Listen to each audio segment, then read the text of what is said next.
सांगली जिल्ह्यातील कृष्णा नदीची पाणी पातळी इशारा पातळीकडे वाटचाल करत आहे। मुसळधार पावसामुळे आणि धरणातून पाण्याचा विसर्ग वाढल्याने कृष्णा नदीच्या पाणी पातळीत वाढ होत आहे। सध्या कृष्णा नदीची पाणी पातळी 34 फुटांवर पोहोचली आहे आणि इशारा पातळी 40 फूट आहे। सांगली शहरातील सखल भागात पाणी शिरण्याची शक्यता आहे, त्यामुळे नागरिकांनी सतर्क राहावे असं आवाहन प्रशासनाच्या वतीने आयुक्त सत्यम गांधी यांनी केलं आहे। चांदोली कोयना धरणांच्या पाणलोट क्षेत्रात सतत कोसळणाऱ्या मुसळधार पावसामुळे धरणामधून मोठ्या प्रमाणावर विसर्ग वाढवावा लागला आहे। परिणामी कृष्णा वारणा नद्यांची पातळी वेगाने वाढत आहे, त्यामुळे सांगली पूर स्थितीच्या उंबरठ्यावर आहे। कृष्णा वारणा नदीकाठच्या गावांना सतर्कतेच्या सूचना दिल्या आहेत। काल मंगळवारी सायंकाळी सांगलीत आयर्विन पूल येथे कृष्णा नदीची पातळी 24 फूट 8 इंच होती।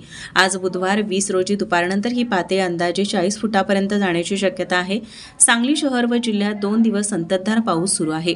धरण पाणलोट क्षेत्रात तर पाऊस धुवाधार बरसत आहे, त्यामुळे कृष्णा वारणा नद्यांची पातळी वाढत आहे। या पार्श्वभूमीवर आयुक्त सत्यम गांधी यांनी अधिकाऱ्यांनी सतर्क राहून कार्यवाही करावी, तसेच पाणी पातळी लक्षात घेऊन वेळेत स्थलांतरित नागरिकांचे स्थलांतर गरजेनुसार करावे अशा सूचना दिल्या आहेत। दरम्यान Magarmachh colony, Suryavanshi plot, Inamdar plot, Karna Chowk परिसरातील नागरिकांना स्थलांतर होण्यासाठी प्रशासन वारंवार सूचना देत आहे। सध्या सांगलीमध्ये आयर्विन पुलाची पाणी पातळी 36 फूट 8 इंच झालेली आहे।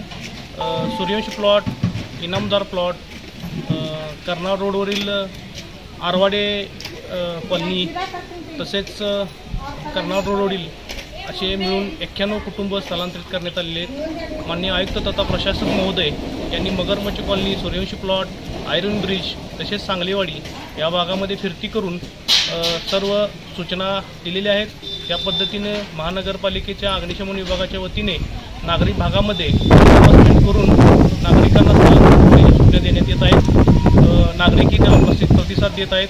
स्थानिक लोकप्रतिनिधी तसेच नागरिक यांना विश्वासात घेऊन सर्व प्रकारे कामकाज सुरू आहे।